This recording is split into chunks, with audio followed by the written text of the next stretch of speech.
안녕하세요. 오렌지 테레비 시청자 여러분. 오카엔 뉴스 앤 이슈의 진행을 맡은 멘투 드라이브라고 합니다.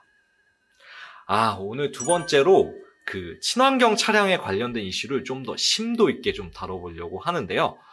그러기 위해서는 저 혼자 힘으로는 좀 어려울 것 같아서 전문가 두 분을 어렵게 모셨습니다. 이렇게 두 분을 같이 모시기는 사실 쉽지 않은데 이원에서 정말 신경을 많이 써주셨네요. 그래서 여기 계시는 대림대 교수 김필수 교수님,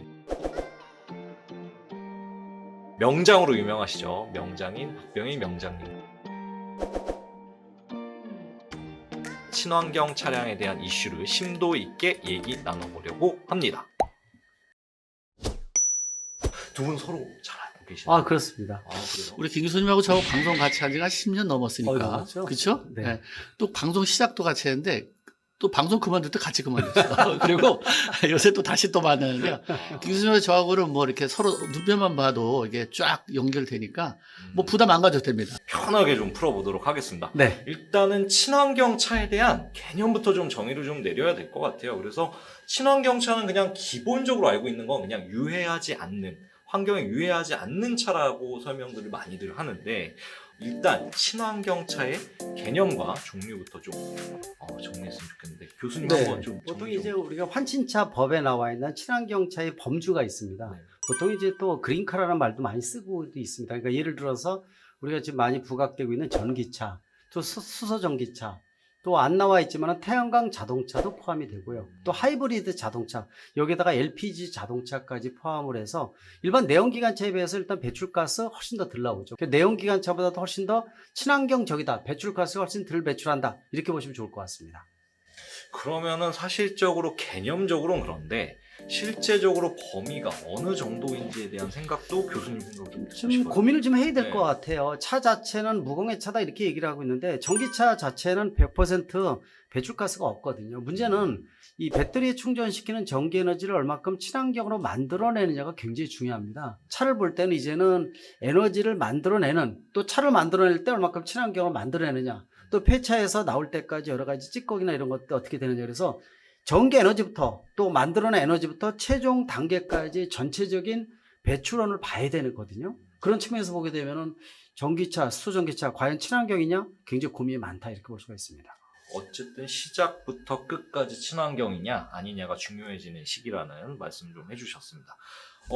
근데 아까 수소 전기차도 또 범주에 들어간다고 얘기를 해요. 근데 사실 일반인들은 수소차하고 일반 전기차하고 어떻게 다른지 잘 모르더라고요. 그래서 이 부분은 좀 명장님 설명 한번 좀 듣고 싶거든요. 사실 뭐 기존 가솔이나 디젤은 네. 사실 가솔진이나 어떤 디젤을 이용해서 바퀴를 구동하는 거잖아요. 네. 근데 전기차라든가 수소차도 역시 전기로 다 바퀴를 구동하는 건 똑같아요. 네. 단 배터리를 충전하는데 뭘로 충전하느냐, 수소를 이용하느냐 아니면 일반 전기를 갖다 이용하느냐가 이게 다를 뿐이죠. 그래서 근데 이제 가격이라든가 아니면 제조 과정 기술적인 거라든가는 사실 수소 자동차가 좀 까다로운 게 많죠. 아직도 기술적으로 그렇게 완벽하지 않은 부분이 있기 때문에 어떻게 보면 제일 간단한 게 전기 자동차예요. 그냥 일반 가정적인 충전해가지고 네. 그냥 운행하면 되니까 배터리에 충전하고 또 구조 자체도 전기차가 제일 간단하죠. 근데 수소 자동차는 네. 수소를 이용해서 전지에다 전기를 만들어내기 때문에 과정이 좀 복잡해요. 수소 부분도 좀 얘기하고 싶은 게 네. 아까 수소가 처음 발생하는 것 자체도 굉장히 친환경적이지 않다 이런 얘기도 좀 많이 나오고 그렇습니다. 있거든요. 최근에 들어와서 물론 이제 궁극에 하게 되면 대부분 전문가들이 끝에 가서는 수소전기차가 된다 이런 부분들은 거의 일맥상통을 해요. 네. 왜냐면은 지구상에 무진장이 있는 게 이제 수소고 또 산소도 무진장이고 또 결합을 했을 때 에너지가 나오고 찌꺼기 물만 나오다 보니까 리사이클링 측면에서는 완벽하다 이렇게 보고 있습니다. 문제는 수소가 문제예요. 산소는 공기 중에서 뽑아내면 되는데 수소는 자연계에 그냥 존재하는 게 아니라 뽑아내야 됩니다. 그래서 우리가 이 수소를 에너지 소스가 아니라 에너지 캐리어다 이런 얘기를 해주고 있어요. 그 뽑아내기 위해서는 다시 전기 에너지가 들어가서 에너지 수소를 뽑아내야 되거든요. 지금 수소전기차에 사용하는 수소가 부생 수소를 주로 이용을 합니다. 그러니까 예를 들어서 원유에서 화학적인 절차를 거쳐서 나오는 찌꺼기 가스가 부생 수소입니다. 이거 부족하면은 이 LNG 가스, 천연가스에서 다시 계질화시켜서 또 뽑아내야 되거든요. 그러면 결국은 화석연료를 가지고 뽑아낸다는 건데 문제는 그 효율에 대한 것들이에요. 문제는 화석연료에서 뽑아내는 것을 우리가 이제 그레이 수소, 예를 들어서 브라운 수소 이렇게 얘기를 합니다. 그러니까 이런 수소들은 실질적으로 비용도 많이 들어가지만은 비친환경적인 요소가 커요. 근데 이제 이거를 최근에 많이 나오면서 블루 수소, 그린 수소 이런 얘기를 많이 하고 있는데 이거는 수전의 방식을 얘기를 하거든요. 나중에 네. 수전의 방식이라는 게 석유자원에서 수소를 뽑아내는 게 아니라 실제로 물을 전기분해해서 여기서 뽑아내는, 여기에 들어가는 에너지를 신재생에너지 같은 걸 썼을 때를 최종 단계로 그린 수소라고 얘기를 하는데, 그린 수소는 사실 꿈이에요. 문제는요, 아까도 박 위원장님 말씀하셨지만은 중요한 게 친환경 차를 만들 때 들어가는 인프라라든지 각종 보조금 이런 것들 쏟아붓고 있는데, 그런 걸 쏟아부으면서 나오는 비친환적인 요소까지도 고려를 해야 되기 때문에 그거보다도 완충이 필요하다는 거예요. 그러니까 인프라 구축부터 모든 걸 만들면서 자연스럽게 친환경차를 쓰게 되면 이 첫 단추부터 끝 단추까지 나오는 전체적인 이 비친환경적인 요소, 배출가스 이런 것들이 어느 정도 희석이 될 수가 있는데, 갑작스럽게 짧은 기간 동안에 인프라 구축을 하다 보니까 이 말하는 지금 수소도 문제가 되고, 그러다 보니까 사실은 수소는 궁극의 차이긴 하더라도 지금은 타이밍이 아니다 이런 얘기를 합니다. 이 수소차는 궁극의 차이긴 하더라도 고민이 굉장히 많다. 해결과제도 많고, 인프라 구축을 하기 위해서는 도리어 중간 단계로서 LPG차, 하이브리드차의 역할이 더 중요하지 않느냐라고 분명히 강조할 수가 있습니다. LPG 자동차 같은 경우 그래도 이렇게 인프라가 잘 구축돼 있잖아요. 네. 예전에는 뭐 충전하려면 뭐 이렇게 뭐 찾아보고 그랬는데 지금 뭐 거의 네. 길거리 가다도 쉽게 볼 수 있기 때문에 어떤 인프라가 잘 됐기 네. 때문에 LPG 자동차를 타고 다니더라도 부담이 없잖아요. 그런데 전기 자동차나 수소차는 굉장히 부담스럽죠. 만약에 지금 제가 휴게소를 가다 보면 전기차들 다 몰려 있어요. 그 짧은 순간에 조금이라도 충전하고 싶었어. 왜? 지금 운행하는 거리에서 지금 충전이 가지고 운행할 수 있을까 불안한 걸 갖고 있는 거야. 이게 마음의 친환경이잖아요. 그렇죠. 예? 예. 그리고 수소차는 더욱더 그래요. 인천에도 사실 한 군데가 있는데 거기 아주 난리가 아니에요. 그리고 줄 서 있고, 그리고 요새 기술이 LPI 기술로 되면서 배출가스가 엄청 이제 없어진 바람에 좋아졌어요. 근데 그것도 이제 정비하는 기간만 조금씩 바꿔주고 환경 부담 받아가니까 디젤차에서 그걸 좀 같이 나눠 쪽으로 가면 진짜 친환경인 나라를 만들려면 공기를 친환경적으로 만들면 되잖아요. 그런 쪽으로 좀 돈 쓰는 것을 자금을 배분하는 게 조금 바뀌었으면 좋겠다 이런 생각도 사실 개인적으로 듭니다. 이러한 그 LPG 차량들의 장점들도 얘기해 주시기도 했고, 아무래도 중간 단계가 좀 필요하다고 두 분 다 말씀해 주셨는데, 아쉽게도 최근 제가 봤던 뉴스 보니까 LPG 차하고 하이브리드 차량에 대한 저공해 차에서 이제 제외한다는 발표가 좀 있었다고 하는데, 그 부분은 좀 어떻게 봐야 될까요? 지금 너무 성급하다고 보고 있습니다. 2023년 빠르면은 네. 내년부터 하이브리드 자동차, LPG 자동차를 친환경차에서 빼겠다. 즉 저공해차에서 아예 목록에서 빼겠다는 뜻이거든요. 이게 상당히 중요한 의미를 갖고 있어요. 제가 항상 정부 자문해 주면서 얘기하는 것이, 국내 등록된 차가 2,600만 대인데 그동안에 열심히 했지만은 친환경차로 분류된 게 100만 대뿐이 안 돼요. 자동차는 부동산 다음으로 가장 많은 비용이 수반되기 때문에 소비자 입장에서는 10년을 계획을 세우면서 차를 바꿉니다. 차가 쉽게 바꿀 수 있는 모델이 아니라는 거예요. 물론 전기차 같은 상징적으로 전위적인 역할을 할 수가 있지만은 지금 열심히 했는데 작년에 23만 대예요. 올해 51만 대 목표를 하고 있거든요. 그것도 정부 보조금을 쏟아 부어야 됩니다. 충전 인프라 말할 필요가 없어요. 기존의 시설을 가지고, 기존의 시스템을 가지고 인프라 구축된 상태에서 배출가스를 줄이면서 친환경으로 갈 수 있는 징검다리 역할이 굉장히 중요하다는 거예요. 그 모델이 바로 이제 그 하이브리드 자동차나 LPG 자동차 같은 모델을 말씀드릴 수가 있어요. 그러니까 지금 정부에서 발표하는 거는 세계적인 흐름에 역행하는 부분이 아닌가 이렇게 좀 판단할 수가 있어요. 이미 뭐 아시겠지만은 LPG 자동차 작년 말로 해서 국내 한 200만 대 정도가 등록돼 있는데 기술 수준 세계 최고 수준이고요. 또 활용도 측면도 그렇고, 또 요새는 또 액화 이 직접 분사 방식 같은 것들이 나오기 때문에 너무 기술적으로 좋아졌어요. 세계 최고의 기술, 인프라 기술, 시스템, 전국에 3,000개의 예를 들어서 LPG 충전소 다 갖추고 있거든요. 차에 대한 것들도 완충 역할이 굉장히 필요하다는 거예요. 그래서 그러한 중간 징검다리 모델에 대한 중요성을 다시 한번 강조하고 싶습니다. 저는 사실 뭐 하이브리드 자동차나 LPG 자동차 같은 경우는 계속적으로 지속적으로 봐야 돼요. 그러니까 전기 자동차하고 수소 자동차가 완벽한 자리 잡을 때까지는 그 차도 같이 가져야 된다.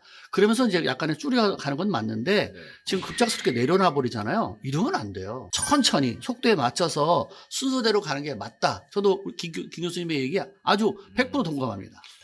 배터리나 뭐 이런 반도체 이슈 등으로 인해서 전기차들이 사실 늘어나는 데는 좀 한계점이 있는 것 같은데, 그래도 전 세계적으로 이제 친환경차가 한 666만 대 정도가 넘었다고 합니다. 그래서 전년 대비에 비하면 어쨌든 2배 이상 급증을 했어요. 네. 우리나라도 마찬가지고, 그래서 점유율이 이제 한 7.9%로 확대됐다고 하는데, 이게 전기차 자체의 경쟁력인가? 네. 아니면 좀 정부 정책에 따라서 이게 휘둘려서 이게 갑자기 늘어난 거 아닌가? 이런 거에 대한 궁금증이 좀 있거든요. 그래서 교수님 이 부분에 대해서는 좀 어떻게 생각하시는지 좀 궁금합니다. 여러 면을 좀 생각해야 될 것 같아요. 가장 중요한 것은 전기차의 완성도가 좋아지고 있는 것은 사실입니다. 그러니까 작년도 생각 이상으로 많이 판매가 돼서 코로나가 있는 가운데에서도 한 500만 대 예상을 했는데 670만 대가 판매됐어요. 그리고 올해가 950만 대, 내년에 1,500만 대입니다. 글로벌 시장이 약 8천만 대 차가 판매되니까 기하급수로 증가하는 확실한 사실이에요.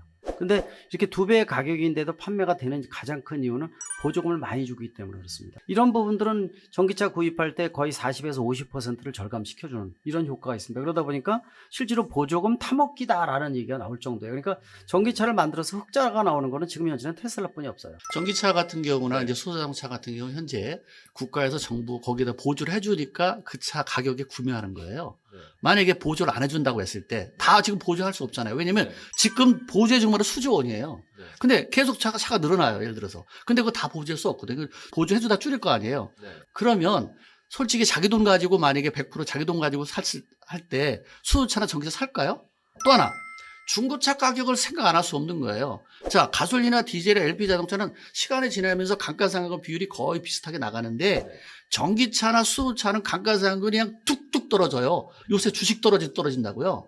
그러면 아니 자기 재산 가치가 결국은 왕창 떨어지기도 하고 또 고장 나면 돈이 많이 들어간다는 걸 한번 느끼면 그 사람이 다시 수소차나 전기차를 구매하겠느냐 라는 것도 생각해 봐야 된다는 거죠. 그래서 정부는 지금 이렇게 빠르게 전기차나 수소차로 가고 하이브리드 자동차나 LPG를 뺀다는 자체는 너무 빨랐다. 이렇게 저는 그런 생각이 듭니다. 사실적으로 이제 50만 대 무공해 차량을 좀 보급하려고 보조금 굉장히 네. 많이 쓰고 있고, 사실 새로운 전기차 모델이 계속 나오고 있어요. 이런 것들이 이제 22년부터 지금 활성화되고 있는데 이게 앞으로 어떤 영향을 미칠까요? 이게 어쨌든 신차가 너무 다 전기차다 보니까 선택지가 좀 전기차가 적어진 것 사실은 내연기관차보다 장점은 사실 많죠. 일단은 부품 수가 줄이기 때문에 같아요. 네. 아무래도 뭐 고장률이 그만큼 적다. 네. 뭐 소음도 적다. 그렇다면 이제 전기차가 이렇게 장점이 정말 많은데도 어쨌든 균형적으로 좀 봐야 될 것 같은데 단점은 좀 뭐가 있을까요?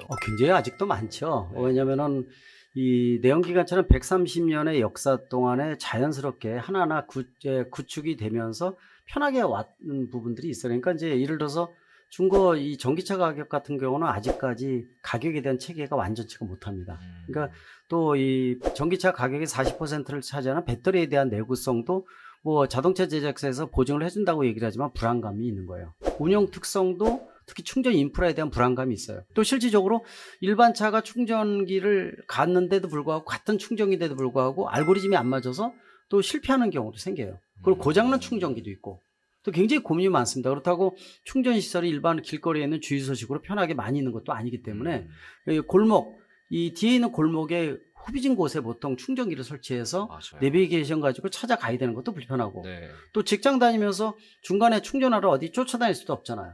근데 뭐 아시겠지만은 도심지의 국민 70%가 아파트에 거주해요. 지금 의무적으로 기존의 아파트 2%, 새 아파트 5%거든요. 네, 맞습니다. 근데 그거 택도 없는 소리거든요. 그래서 제가 이제 정부에다 얘기할 때도 그래요. 우리나라는 전 세계에서 가장 어려운 조건을 갖고 있어서 이 아파트 같은 특성, 집단 거주지에서 충전을 심해한 완속 충전을 편하고 완벽하게 하지 않으면 전기차 정책 실패한다 이런 얘기를 해요. 근데 여기서 네. 진짜 중요한 게 있어요. 저는 이게 전기자동차나 수소자동차에 대해서 장점도 있고 단점이 있잖아요. 네, 그렇죠. 이거는 메이커에서 소비자들 차 살 때 예를 들어서 예전에 뭐 LP차 사면 교육도 했거든요. 네, 사실 그렇죠. 안전교육 받은 것처럼 교육이 필요해요. 네, 앞으로 이제 친환경 차량 시대인 만큼 친환경 차량에 대한 이해도와 관련된 캠페인이라든지 이런 걸 통해서 조금 더 개선이 좀 필요한 부분이라고 좀 보이네요. 국민의 20-30%가 아예 혜택을 못 받아요. 근데 우리는 다 수입해와야 돼요. 멘붕 상태입니다. 우리나라의 자동차 기술이 이원이 그린 친환경 세상. LPG, 수소, 전기 등 친환경 에너지를 한 곳에서 포인트로 다양한 혜택까지 미래의 친환경 에너지 세상 이원이 펼쳐갑니다.